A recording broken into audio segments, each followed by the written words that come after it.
respuestas a Facebook y otros textos impúdicos es un libro raro como yo, ¿no? Y me hice más rara después de leer algunos autores cercanos en el tiempo que influyeron mucho en mí, a una de las cuales la van a conocer enseguida porque me va a presentar el libro. Esto es la página, es el muro de Facebook de muchos de nosotros. Tiene estas características: la foto de portada, la foto de perfil y un poco más abajo, bajo la foto de perfil, una sección que se llama ¿sabías qué? Llena de preguntas que uno puede cliquear 1000 veces hasta dar con la que le viene bien, pero yo me propuse que la primera que saliera cada día no iba a ser trampa. Durante 60 días iba a contestar esas preguntas, tontísimas las preguntas, superficiales como ellas solas, sin pena ni gloria, pero yo decidí contestarlas con algo de pena, ojalá, y con algo de gloria, si me cabe. Voy a leer rápidamente uno de los textos de esas respuestas. La segunda parte le va a tocar a Patricia Hart leer 2 textos, la gran actriz, la que llevó Borges de escena por todo el país.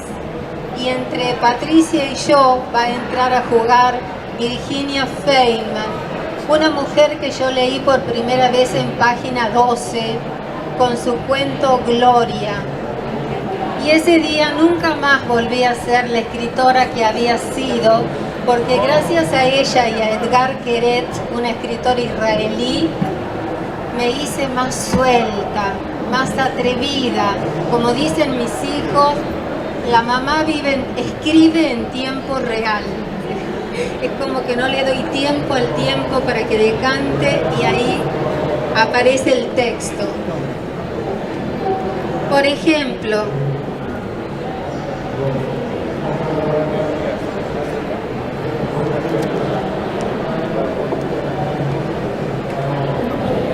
el día 2 de marzo de 2018 me aparece esta figurita y abajo dice, es decir, el desafío consistía en contestar: me marea mucho, y yo tenía que decir que me mareaba mucho.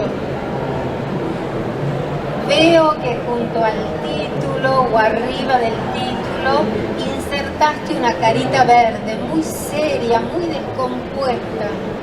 Casi diría que va a vomitar. Nos alejemos, Face, dejemos que le llegue un poco de aire y la acompañemos con palabras de aliento. ¿Qué le estará sucediendo? ¿Qué le habrá sucedido? En mi caso, me mareo, pero apenitas, y casi te diría que el entusiasmo le gana al malestar cuando subo a naves pequeñas en grandes aguas. Cruzar en catamarán de Buenos Aires a la maravillosa colonia del Sacramento, en Uruguay, es una de las fiestas de mi vida. Lo mismo hace muchos años atravesar el Canal de la Mancha desde Francia a Inglaterra en un ferry enorme. Recuerdo cuando vimos que nos daban la bienvenida los murallones blancos, los altos acantilados de Dover, anunciando que estábamos en tierras de Bretaña. Seguramente me acordé de Borges y de su abuela Francis Haslam, la que pedía perdón por morir tan despacio. Hablando de morir y nada despacio, te cuento que esa vez andábamos por Europa con María Eugenia Birla, después de un congreso en Sevilla, en Puerto de Santa María para ser más exacta. Ella estaba muy enferma, tanto que se iría del mundo unos poquitos meses después. Pero como si no lo hubiese estado, Face, porque ese día en el ferry iba de aquí para allá, compraba algo, conversaba con la gente, se reía, y lo miro a Adolfo porque fue muy amigo de ella. El avión no me marea en forma directa, sino indirecta, porque el mareo aparece a consecuencia del miedo. Sentía, porque lo he ido resolviendo poco a poco, pero no aún del todo y seguramente gracias a la homeopatía. Cada vez que abordaba un avión me aprestaba a la gran tarea. Yo debía sostenerlo en el aire. Estaba segura de que si me descuidaba, si me dormía, si me ponía a comer alegremente o a tomar mi café o mi botellita de agua o mi opí para cena o almuerzo en caso de viajes largos, la nave caería como un piano. Ese piano del que habló el turco Aziz, metaforizando la situación de Argentina, no hace mucho. Lo estoy acortando porque es largo el texto. Otro momento de mareo en mi vida fue en Ain Karen, en Tierra Santa, frente a una preciosa escultura que muestra a Isabel y a María, cada una con su pancita, saludándose. Pero mareo de los feos, de los más feos, de los que te llevan al borde del vómito, solo siento frente a los hipócritas, los fariseos, esos que cuando dicen transparencia, honestidad, preocupación por los que menos tienen y pronuncian las palabras respeto, verdad, por ejemplo, solo están escondiendo la pestilencia de sus intenciones. Siendo benévola y para superar el mareo que siento ahora, les concedamos que se trata de pobres seres, simplemente eso, tan afanosamente ocupados en sus negocios de toda la vida, hombres y mujeres que tienen tan naturalizado que el mundo pertenece a un grupúsculo y el resto somos una muchedumbre anónima a disciplinar, que no les queda otro recurso que llenarse la boca con un discurso mal aprendido de un tal Durán Barba, nuevo López Rega y quizás igual o peor que aquel. Vení, abrazame, amigo Facebook, la tierra se está moviendo bajo mis pies. También con mi propio aplauso por su libro. Esta idea de Mercedes de llamar su libro Respuestas a Facebook y de ponerse a contestar lo que le preguntaba a Facebook todos los días, me parece a mí, sí, perdón, ¿me escuchan? Sí, gracias. Si bien parece trivial, como dice ella, lo veo como un acto de posicionamiento del escritor frente a la vida, del creador frente a la vida. Los que escribimos, en general podemos, o lo que hacemos, es posar la mirada en cuestiones aparentemente tontas, en detalles, en cosas que otros no ven, o en cosas que otros ven pero toman de manera literal, y hacemos con eso otra cosa. Yo creo que es todo un pronunciamiento en cuanto a la actitud creativa frente a la vida, que ante una pregunta tan tonta como la que nos puede hacer un sistema de algoritmos y de inteligencia artificial, Mercedes pueda ponerse a escribir, y a escribir otra cosa, porque ella además en todo el libro hace un juego en el que nunca le termina contestando realmente a la pregunta de Facebook. Siempre le está diciendo, discúlpame Facebook, ya sé que me voy por las ramas, pero pasa que ella está haciendo otra cosa a partir del dato trivial, y la posibilidad de hacer otra cosa frente a lo trivial es la posibilidad del artista, es la posibilidad del creador. Frente a las preguntas de Facebook, que yo ni sabía que existían, uno podría no verlas, podría verlas pero ignorarlas, ser indiferente, podría no contestarlas a propósito, porque todos sabemos que esas preguntas además juntan información que después se usa digamos, estos desafíos que nos parecen tan inocuos y que son, decinos tus 10 películas favoritas o los 10 lugares a los que querrías viajar. Son encuestas que gratuitamente el trabajo lo hacemos nosotros, y eso permite que grupos económicos, esto después se venda como datos de preferencias de segmentos de consumo. Digamos, estamos haciendo un trabajo sustantivo para quienes después nos mandan esos avisos tan personalizados y que no podemos creer que hablamos nosotros de las cataratas del Iguazú y al día siguiente nos llega una oferta de un viaje de cataratas del Iguazú. Claro, estamos dando información. Entonces uno puede decir, yo no contesto esto. Uno puede contestar literalmente porque se maneja en el nivel de la literalidad, y uno puede ponerse a escribir, que es lo que hizo Mercedes, y así también burlar ese sistema y además producir a partir de ahí una obra creativa y una obra artística como la que nos presenta, que termina siendo un objeto libro en papel, cosa que también es un valor ideológico para mí, creativo y potente, ¿no? Que frente a la virtualidad, a la cuestión efímera, a lo que pasa y se olvida, ella recopile, junte y tengamos hoy acá un libro que además dio trabajo a diseñadores, a imprenteros, a diagramadores y a la propia escritora y a editoriales. Así que es todo un acto de resistencia creativa para mí. Una breve nota respecto del recurso técnico que encuentra Mercedes en este juego de responderle a Facebook. Lo que está haciendo ella ahí es el uso de la segunda persona, porque está dialogando, ¿sí? La segunda persona, todos deben saber, es cuando uno es un vocativo, uno está dirigiéndose a otro. Fuiste, viniste, me dijiste, me prometiste. Es muy potente y en literatura tiene usos magistrales. Hay un cuento de Silvina Ocampo que se llama El pecado mortal, donde ella le está hablando a la niña que fue. Uno después entiende que esa segunda persona, no hiciste nada para defenderte, lo permitiste.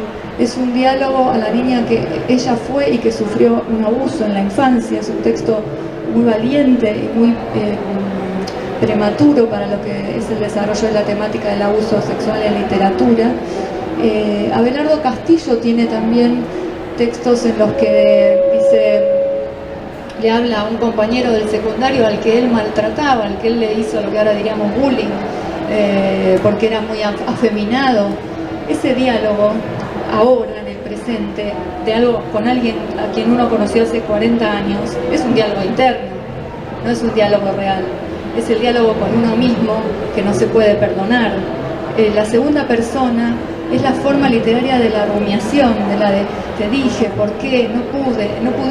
Uno dice, salís a la calle y no llegás al banco, siempre lo mismo. Es con uno, es una segunda, pero es con uno. En este uso tan potente que ella encuentra, dice, por ejemplo, lo escribo de nuevo a Facebook para que lo asimiles. Cerrar los ojos. En nuestra familia, como en tantas otras o en todas, cerramos los ojos cuando el cáncer, la esquizofrenia, el alcoholismo llegan para quedarse. No es una pavada lo que está diciendo. Encuentra en ese recurso formal una manera casi de confesarse. Facebook viene a ser esa figura, como a veces hablamos con el psicólogo, uno no está hablando con el psicólogo, uno está hablando con uno.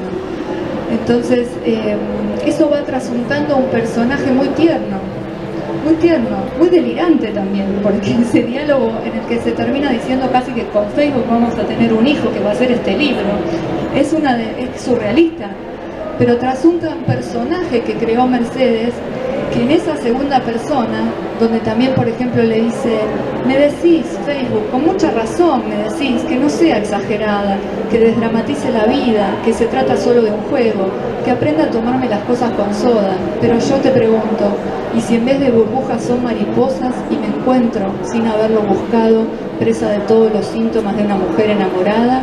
No me animo, Face. No es menor lo que ella está trasuntando.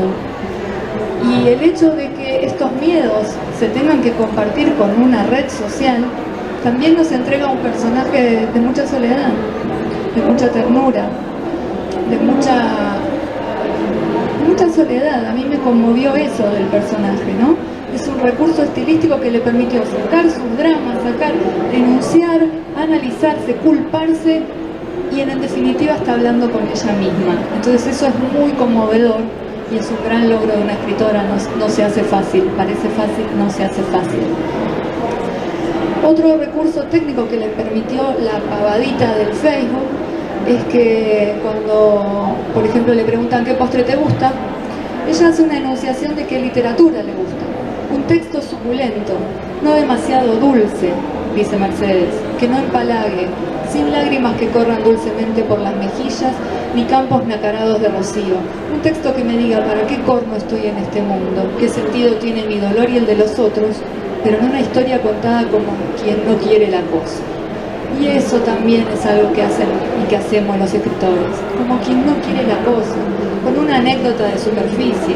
Ella entonces, con la excusa de un postre, la hora preferida del día, el trabajo más extraño que tuviste, el centro comercial más grande que viste, cuál es tu revista de moda preferida, cuenta historias en las que hace otra cosa, en las que está transmitiendo algo de la condición humana profunda, en la que el postre preferido vino a ser la anécdota, pero lo que está por abajo es bien denso, y esa es otra gran habilidad que Mercedes encontró la vuelta con este formato. Les leo algo súper cortito para ir terminando y después Patricia se va a dedicar, esta es una de tus respuestas a Facebook. Patricia va a leer los textos impúdicos. Qué asco, decíamos, frente a una sopa de avena demasiado espesa o entre el caracú o la chanfaina preparada con sangre y entrañas del cordero que los niños habíamos visto carnear como la cosa más natural del mundo. Nada de lo que es alimento es un asco, hijitas, decían los mayores. Alimento y repugnancia son imposibles de conciliar entonces, en esas estructuras sobre las que se asienta la psiquis del resto de la vida. La palabra repugnancia, onomatopeya de la náusea, porque con la G justo al medio, como la campanilla de la garganta, luego de una P vanamente inhibitoria y un final de vocales liberadoras, se parece sin duda alguna al vómito. En una casa de austeridad un tanto enfermiza, como te dije, Face, todo alimento inesperado era un prodigio que no se rechazaba jamás. Alguna vez llegó a nosotras, muy chicas, una bolsa de chocolate en polvo, abierta, y parece que un tanto antigua. Nos abalanzamos, cucharas en mano, a llenarlas de la delicia sobrenatural e introducirlas en las bocas. Segundos después, en mi caso, además del polvillo que se disolvía en la lengua extasiada, advertí unas durezas difíciles de identificar. En ese instante se encendió una alarma siniestra que me recorrió todo el cuerpo y lo recorre ahora, Face, ahora mismo al rememorarlo, después de tantos años, de medio siglo quizás, me estremezco nuevamente e intento quizás quitarme esa patita de cucaracha que se quedó pegada en el paladar. Hay que poder hacer eso. Ella misma después lo enuncia, patita siniestra que aún me parece sentir cada tanto cuando la vida se pone difícil pegada en mi paladar. El chocolate mezclado con una patita de cucaracha que no nos podemos despegar del paladar es hacer, como si no quiere la cosa, algo muy profundo. Así que este libro tiene esas perlitas que van a encontrar. Y finalmente es una escritura que sienta posición, como Mercedes sienta posición, como acaba de sentar posición en lo que nos leyó, quejándose y enojándose con los duranbarbistas. Es una literatura que a la manera de Walsh o de Urondo no reniega de su ética, de su moral, de su ideología, sino que usa su escritura incluso como herramienta para crear conciencia de esa ideología. En algunos tramos ella dice las alternativas a las que los malos vientos nos empujan, los malos vientos que corren nos empujan. Evitemos que nos piensen.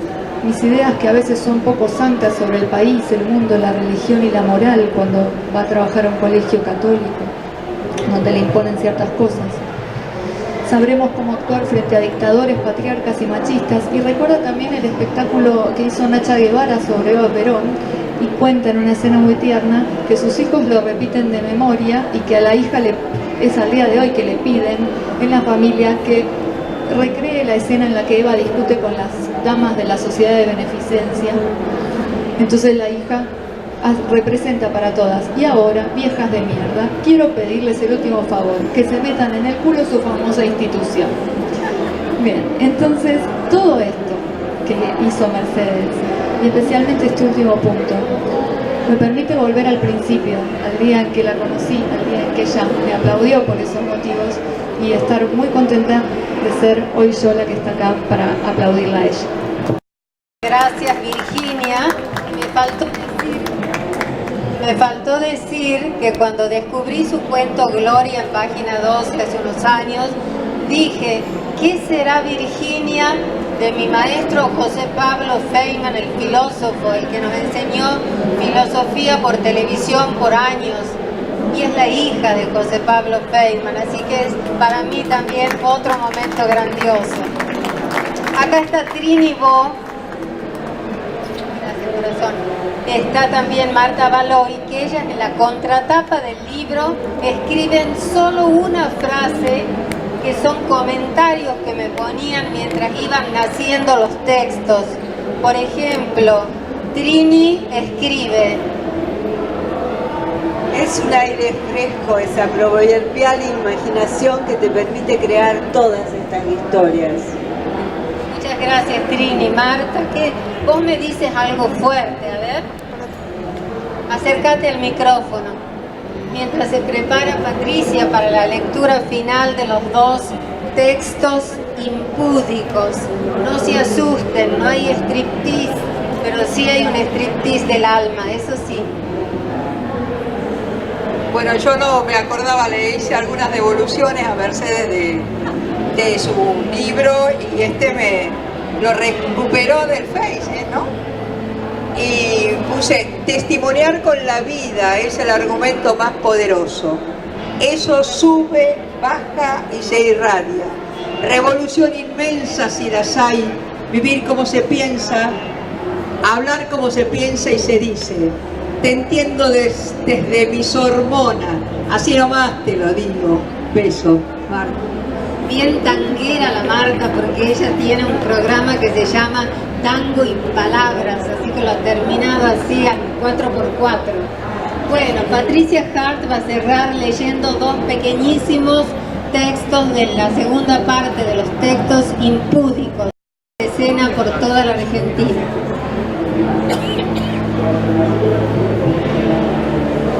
El cuento es Si vous voulez. Odiabas tu nombre y lo acortaste. Abuela Lina, Linita de mi vida. Ugolina no. Cállate, hija, que nadie lo sepa. Ya he sufrido bastante. Con el nombre Lina, con las muertes, se me fueron los tres, temprano, jóvenes. Estoy devastada. Pero te quedé yo. Sí, me quedaste vos. Reconocés con los ojos duros, con una mirada que no va con el pelito blanco tan suave, y los rublos, y el rosario, y el poner paños fríos cada vez que nos peleamos unos con otros en la casa demasiado poblada. Si vous voulez entrer au paradis, vous devez parler français, me decís, cambiando de tema. Y yo te escucho como si tu voz fuera pájaro campana, en el arpa de aquella chica paraguaya a la orilla de la sequía, en Tafí. ¿Te acordás, Lina? Mi Linita. Me gusta llamarte así, ahora que estás tan lejos, tan muerta como los tres hijos que se te adelantaron y que eran todos tus hijos. Pero me quedaste vos, me decís, y yo siento que se me nublan los ojos pintados a lo Cleopatra.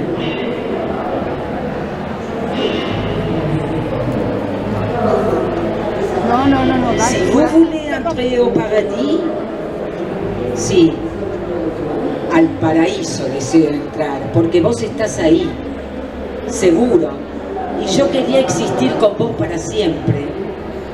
No importaba el lugar.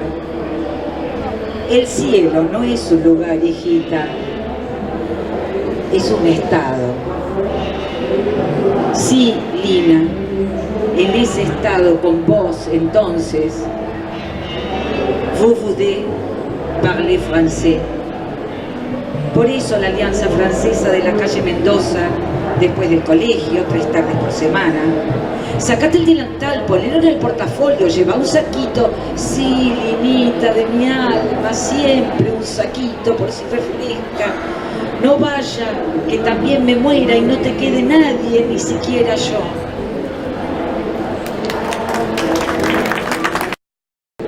Terrores. Cuando era muy pequeña vivía aterrada ante la idea de que cumpliría alguna vez la edad de tía C. Cuarentona entonces. Cumpliría alguna vez la edad de tía C. Porque eso querría decir que yo me convertiría en una mujer vieja. Y sobre todo que mi abuela ya habría muerto. Llegué a los 40, luego a los 60 y contra todo pronóstico mi abuela está más viva que nunca. Tía C también. La que ha muerto soy yo, o al menos esa niña manojo de angustias que me habitaba.